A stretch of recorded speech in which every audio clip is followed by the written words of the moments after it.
నమస్కారం. ఈరోజు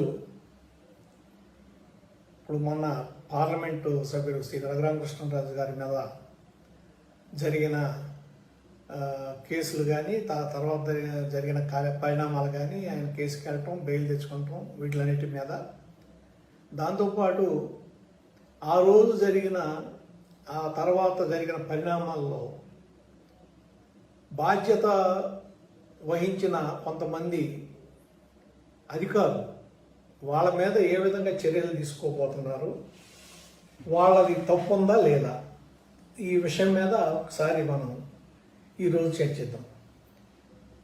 యాక్చువల్గా రఘురామకృష్ణరాజు గారిని అరెస్ట్ చేసి తీసుకొచ్చిన తర్వాత ఆయన్ని రిమాండ్కి తీసుకెళ్లారు. ఓకే, అంతవరకు బాగానే ఉంది. కానీ మరుసటి రోజున ఆయన కోర్టుకి హాజరుపరచగానే సిఐడి మ్యాజిస్ట్రేట్ గారికి ఆయన క్లియర్గా చెప్పారు, నన్ను కస్టోడియల్ వైలెన్స్కి గురి చేశారు, రిమాండ్లో ఉన్నప్పుడు నన్ను కొట్టారు, ఇదిగో నా ఒంటి మీద దెబ్బలు, నా కాలు మీద దెబ్బలు అని చూపించారు. చూపిస్తే రిమాండ్ రిపోర్ట్ తీసుకొచ్చిన తర్వాత కూడా సిఐడి వారిని ఆ మ్యాజిస్ట్రేట్ గారు తిరస్కరించి రిపోర్ట్ని మొత్తం అన్ని ఒంటి మీద ఉన్న గాయాలతో సహా తిరిగి మళ్ళీ తీసుకురామని చెప్పి రిమాండ్ రిపోర్ట్ మార్చమని చెప్పి, దాంతోపాటు గాయాల తీవ్రతని, అది ఎప్పుడు జరిగింది ఏంటి అనేది చెప్పమని చెప్పి దానికి 2 హాస్పిటల్స్, ఒకటి Guntur general hospital, 2 private hospital, Ramesh hospital, ఈ రెండింటికి తీసుకెళ్ళి దాని మీద రిపోర్ట్ తీసుకోమని చెప్పారు. ఆ మరుసటి హైకోర్టు కూడా ఆ రిపోర్టు 2 గంటలకల్లా మా టేబుల్ మీద పెట్టండి అన్నారు. అక్కడి నుంచి అసలు ప్రతిదీ వైలేషన్సే, ఎక్కడ కూడా సవ్యంగా జరిగిన దాఖలాలు లేవు. 2 గంటలకి టేబుల్ మీద పెట్టమంటే వాళ్ళు 5:30కి తీసుకొచ్చి, అప్పటికి ఈ కోర్టు రిజిస్ట్రార్ గారు వరుసపెట్టి ఫోన్లు చేస్తే లాస్ట్లో రిపోర్ట్ ఇచ్చారు. దాంట్లో కూడా మళ్ళీ ప్రైవేట్ హాస్పిటల్ తీసుకెళ్లకుండా డైరెక్ట్ అక్కడి నుంచి మళ్ళీ రిమాండ్కి తీసుకెళ్ళిపోయారు. సరే, రఘురామకృష్ణరాజు గారు ఏంటంటే ఆయన మరి ఎందుకనో ముందు నుంచి వీళ్ళ మీద అనుమానం ఉందో ఏంటో ప్రిపేర్డ్గా ఉన్నారు కాబట్టి వెంటనే హైకోర్టుని, సుప్రీంకోర్టుని ఇవన్నీ ఇమీడియట్గా వెంటనే టచ్ చేయగలిగారు. సరే, దాంట్లో ఆయన కొంతవరకు వాళ్ళ వైలెన్స్ నుంచి బయటపడగలిగారు. దీంట్లో ఎంత నిర్లక్ష్యంగా బాధ్యతారాహిత్యంగా ప్రవర్తించారంటే అధికారులు, సాక్షాత్తు సుప్రీంకోర్టు ఇది ఈ కేసుని తీసుకునే ఏ హాస్పిటల్లో వద్దు, సికింద్రాబాద్ ఆర్మీ హాస్పిటల్లో అక్కడ చికిత్స అందించండి, దాంతోపాటు రిపోర్ట్ ఇవ్వండి. అక్కడ కూడా ఎంత కేర్ఫుల్గా ఇచ్చారంటే ఆర్డరు. 3 డాక్టర్ల ప్యానెలు, అది ఎవరి సమక్షంలో చేయాలి, అది కూడా తెలంగాణ హైకోర్టు నియమించిన న్యాయాధికారి సమక్షంలో చేయమన్నారు. అంటే ఎక్కడా కూడా ఆంధ్రప్రదేశ్ సంబంధించి కానీ ఆంధ్రప్రదేశ్ అధికారులు కానీ వాళ్ళ ప్రమేయం ఎక్కడా లేదు.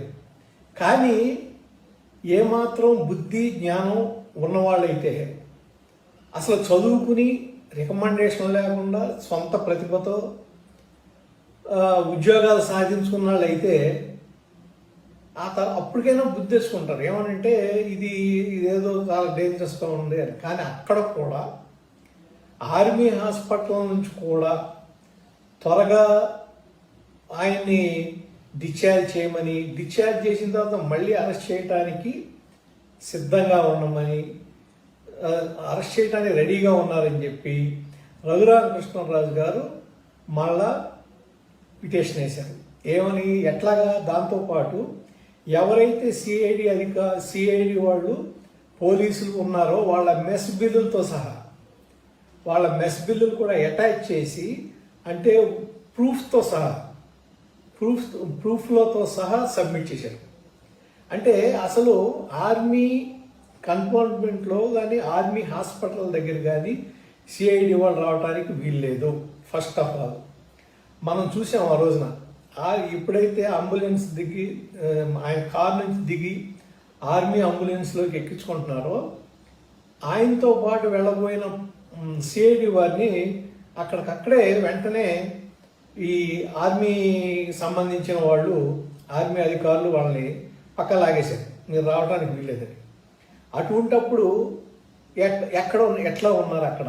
దీనికి కారణం రఘురామకృష్ణరాజు గారు చెప్పింది ఏంటంటే, టీటీడీ ఈఓ ధర్మారెడ్డి గారు, ఆయన యాక్చువల్గా మన రాష్ట్రానికి సంబంధించిన అధికారి కాదు, ఆయన రక్షణ శాఖకు సంబంధించిన అధికారి. ఆయన డెప్యుటేషన్ మీద వచ్చాడు.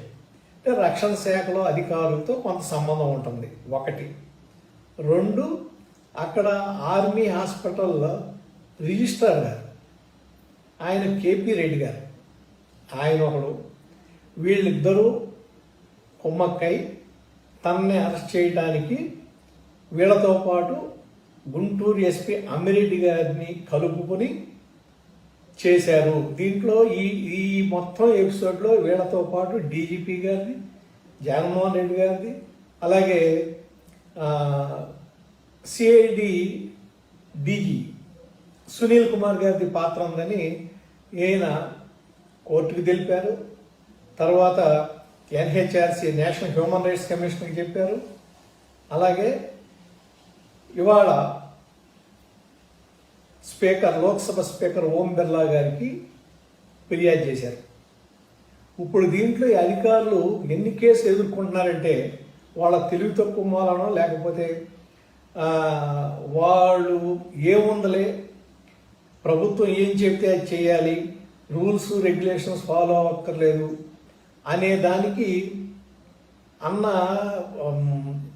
అభిప్రాయంతో ఉన్నవాళ్ళు ఇవాళ దానికి పెనాల్టీ చెల్లిసిపోతున్నారు. నిన్న ఇప్పుడు ఏమీ లేదు అని కొంతమంది ఏం చెప్తారంటే, అసలు ఒక వైఎస్ఆర్సిపి కార్యకర్తలాగా పనిచేసిన గుంటూరు ఎస్పీ అమ్మిరెడ్డి గారు ఆయన్ని ఇవాళ అక్కడ ఆ పోస్టును తీసేసి విఆర్లో పెట్టారు. కారణం ఏంటి? అందిన సమాచారం ప్రకారం home ministry, central home ministry నుంచి వచ్చింది. ఇతను చేసిన పనికి ఎప్పుడైతే రఘురామకృష్ణరాజు గారు ఇచ్చారో ఇతను చేసిన తప్పుకి ఇమ్మీడియట్గా అతనికి పోస్టింగ్ ఇవ్వద్దు, విఆర్లో పెట్టండి, అంటిల్ ఫర్దర్ ఆర్డర్స్ అతనికి ఏది పోస్టింగ్ ఇవ్వద్దు అని ఆదేశాలు వచ్చినాయని కొంత సమాచారం ఉంది. అలాగే ఇదే విధమైన చర్యలు ఈవో ధర్మారెడ్డి గారి మీద, అలాగే సునీల్ కుమార్ గారి మీద, అలాగే ఏదైతే గుంటూరు జనరల్ హాస్పిటల్లో ఈ ఆరోగ్యపరమైన రిపోర్టు ఇవ్వటానికి కారణమైన డాక్టర్ గారి మీద, వాళ్ళ బృందం మీద కూడా చర్యలు తీసుకునే అవకాశాలు ఉన్నాయి. ఇక కేపీ రెడ్డి గారు అయితే ఇది గనక ప్రూవ్ అయితే ఆయన కోర్టు మార్షల్ని ఎదుర్కోవాల్సి వస్తుంది. అంటే దీంతో ఏం పని లేదు, ఈ కోర్టులు ఇవన్నీ ఉండవు, కోర్టు మార్షల్ చేస్తారు. ఆ డేంజర్ కూడా ఉంది. దాంతోపాటు ఇవాళ ఎన్హెచ్ఆర్సీలో కేసును ఎదుర్కొంటున్నారు. ఎన్హెచ్ఆర్సీ రిపోర్ట్ ఏముంది, అదొక కేసు ఉంది. అట్లాగే ఈ అన్నిటికన్నా ముఖ్యమైనది ప్రివిలేజ్ మోషన్. ఈయన తన సభా హక్కులకు భంగం కలిగించారు వీళ్ళందరూ అని చెప్పి వారికి ఓం బిర్లా గారికి, స్పీకర్ గారికి పిటిషన్ ఇచ్చారు. అంటే రేపు ఈ అధికారులందరినీ పార్లమెంట్ పిలిపించి నుంచోబెట్టి విచారించి శిక్షించేటానికి కూడా అవకాశం ఉంది. కోర్టుకు కూడా పనిలేదు, కోర్టుతో కూడా పనిలేదు, వాళ్లే శిక్ష విధించవచ్చు. దాన్ని ఎవరిలో ఏ కోర్టు ఏమీ చేయదు. అంటే ఆదేశాలని సవ్యంగా పాటించకుండా ఇష్టం వచ్చినట్టు ప్రవర్తించినందుకు హైకోర్టు సుమోటోగా కోర్టు ధిక్కార నేరం ఆపాదించింది. ఎవరి మీద అంటే సునీల్ కుమార్ గారు, ఇది డిఐజీ, అలాగే గుంటూరు ఎస్పీ, అట్లాగే ఆవిడ ప్రభావతి గారు, డాక్టర్ గారు వీళ్ళందరి మీద సుమోటోగా కేసు ఉంది. ఇదొక కేసు. ఇన్ని కేసులు ఎదుర్కొంటున్నారు. వీళ్ళ యొక్క స్వార్థ ప్రయోజనాల కోసం వీళ్ళని అసలు ఈ అధికారుల్ని ఎవరి డబ్బుతో వీళ్ళు ఉద్యోగం చేస్తున్నారు? ప్రజల సొమ్ముతో. వీళ్ళు కాపాడాల్సి ఉంది ప్రజల్ని. వీళ్ళు చేయాల్సింది ఏంటి? ప్రజాస్వామ్య పరిరక్షణ. కానీ వీళ్ళు చేస్తుంది ఏంటి? ఊడిగం చేస్తున్నారు. ఏం చెప్తే ఒక రూల్స్ రెగ్యులేషన్స్ ఉండవండి. రూల్స్ ఫాలో అవ్వాల్సిన పని లేదా? రాజ్యాంగం అనేది ఏముందో దాని ప్రకారం చేయాల్సిన పని లేదా? ఈ ఎపిసోడ్లో నిజంగా రఘురామకృష్ణరాజు పోరాట పటిమ, ఆయన పోరాడిన విధానం కానీ, న్యాయం కోసం వారి కుటుంబ సభ్యులు ఒక టీం అంతా పోరాడిన విధానం కానీ నిజంగా హర్షణీయం. అయితే అందరికీ ఇలా కుదురుతుందా? రేపు పొద్దున మామూలు వాడిని తీసుకెళ్లి ఇట్లాగే ఈ 124A కింద దీని కింద తీసేస్తే, లాకప్లో పడేస్తే అది వాళ్ళు ఎంత తొందరగా రాలేరు, ఎంత తొందరగా న్యాయం చేసుకోలేరు. వాళ్ళకి న్యాయం దక్కడానికి చాలా ఆలస్యం అవుతుంది. ఈలోపు జరగాల్సింది జరిగిపోతుంది. కాబట్టి ఈ ఎపిసోడ్లో ఇంకొకటి ఏంటంటే 124Aని కూడా పునర్నిర్వచించాలి. దాని పరిమితుల్ని నిర్వచించాల్సిన అవసరం ఉందని చెప్పి జస్టిస్ చంద్రచూడ్ గారు మొన్న ఈ ABN TV5 కేసులో వ్యాఖ్యానించడం జరిగింది. తదనుగుణంగా ఇవాళ వివేక్ దుబే అనే ఆయన వినోద్ దుబే అని ఒక జర్నలిస్ట్, ఆయన మీద పెట్టిన 124A కేసుని ఇవాళ అది చెల్లదని చెప్పి కొట్టేశారు సుప్రీంకోర్టు. 124A చెల్లదు అని. దాంట్లో కూడా ఏం చెప్పారంటే కేదార్నాథ్ వర్సెస్ బీహార్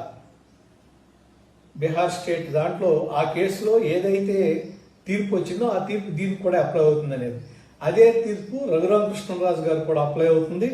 కాబట్టి ఆయన మీద 124A కొట్టేస్తారనేది స్పష్టమవుతుందని చెప్పి తెలియజేసుకుంటూ, ముందుగా ఇప్పటికైనా సరే ఈ మిగిలిన అధికారులు, ఇవాళ ఒక ఆయన బీఆర్లోకి వెళ్ళాడు, రేపు ఒక ఆయన ఉద్యోగాల నుంచి పక్కకి వెళ్తాడు. అట్లాగే పోలీసు అధికారులు అనేక మంది మీద చర్యలు జరుగుతాయి. మీరు ఎవరి వెనకమాలైతే నుంచుని ఎవరి ఊడిగం చేసి ఎవరి చెప్తే అదంలా చేశారో వాళ్ళెవళ్ళు రక్షించలేని మిమ్మల్ని రక్షించడానికి అవకాశం కూడా ఉండదు. అంటే ఇప్పుడు మీరు తెలుసుకోవాల్సింది ఏంటంటే, మీరు రూల్స్ని ఫాలో అయ్యి రాజ్యాంగాన్ని ఫాలో అయితేనే మీ ఉద్యోగాల రక్షణ ఉంటుంది, లేకపోతే దాని ఫలితం మీరు అనుభవించాల్సి ఉంటుంది. ఏదేమైనా ఈ విషయంలో అపూర్వమైన పోరాట పటిమ కనబరిచిన ఎంపీ రఘురామకృష్ణరాజు గారికి నమస్కారాలు తెలియజేస్తున్నాను. అందరికీ నమస్కారం.